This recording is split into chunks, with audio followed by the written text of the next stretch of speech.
राघव नाम का एक आदमी था जो अपने पिता, पत्नी और बेटे के साथ खुशी खुशी रहा करता। राघव एक सरकारी नौकरी करता था, इसलिए उसके पास पैसों की कोई कमी नहीं थी।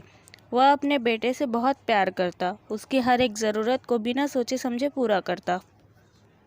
एक दिन चिंटू ने अपने स्कूल से घर आया और बोला, पापा, मुझे 500 रुपये चाहिए, दोस्तों के साथ पार्टी करने जाना है। हाँ बेटा, ये लो। इस तरह बिना कुछ सोचे समझे उसने पैसे दे दिए, लेकिन ये बात उसके पिता को अच्छी नहीं लगी। राघव, इस तरह बच्चों की हर बात मानना और उसे बेवजह बिना कुछ सोचे समझे पैसे दे देना, ये अच्छी बात नहीं है। पिताजी, ये आजकल के बच्चे हैं और आजकल तो बच्चों का अपने दोस्तों के साथ एंजॉय करना बहुत ही कॉमन बात है। इतना कहकर राघव वहाँ से चला गया। दूसरे दिन पिताजी 2 पौधे लेकर आए और अपने बेटे को देते हुए कहा, राघव बेटा, ये लो। ये क्या पिताजी? ये एक पौधा है।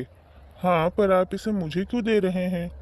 इस पौधे को गार्डन में लगा दो, दूसरा पौधा मैं गार्डन में लगाऊंगा।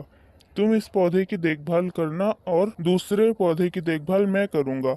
अगर 1 वर्ष बाद तुम्हारा पौधा मेरी पौधे से ज़्यादा अच्छी तरीके से बड़ा हुआ तो मैं इसके बाद तुम्हारे किसी भी काम में कोई रोक टोक नहीं करूंगा। ठीक है पिताजी। ऐसा कहकर राघव और उसके पिता ने गार्डन में थोड़ी ही दूर पर अपना अपना पौधा लगा दिया।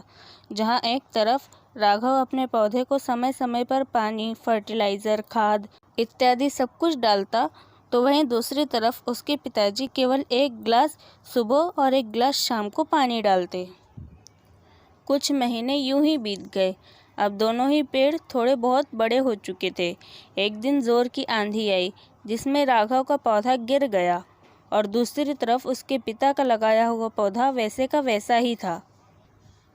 ये बात उसे कुछ समझ नहीं आई और घर आकर उसने अपने पिता से इस बारे में पूछा।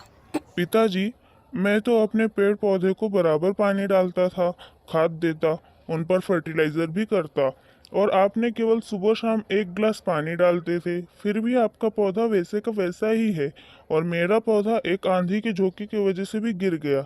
ऐसा क्यों? तब पिताजी ने समझाया, देखो बेटा, जब मैंने अपने पौधे को केवल 1 गिलास पानी दिया तो बाकी अपनी ज़रूरतों को पूरा करने के लिए पौधे ने अपनी जड़ों को मिट्टी में फैला दिया, जिससे वह मजबूती से खड़ा रहा और आंधी तूफान भी उसका कुछ नहीं बिगाड़ सकी।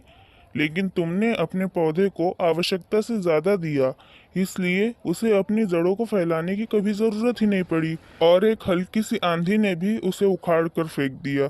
इसी प्रकार जब हम बच्चों की फिजूल ख्वाहिशों को ज़रूरत समझ के पूरा करने लगते हैं, तब बच्चों को अपनी जिम्मेदारी का एहसास नहीं हो पाता और वह बिगड़ जाते हैं। जैसे एक आंधी के झोंके ने पौधे को उखाड़ फेंका, वैसे ही छोटी छोटी मुसीबतों का सामना करने की हिम्मत उन बच्चों में नहीं रहती है। राघव को अपनी गलती का एहसास हुआ और वो बोला, पिताजी, आपकी दी गई सलाह मैं हमेशा याद रखूंगा और चिंटू को भी उसकी जिम्मेदारियों का एहसास कराऊंगा। इसके बाद पूरा परिवार हंसी खुशी रहने लगा।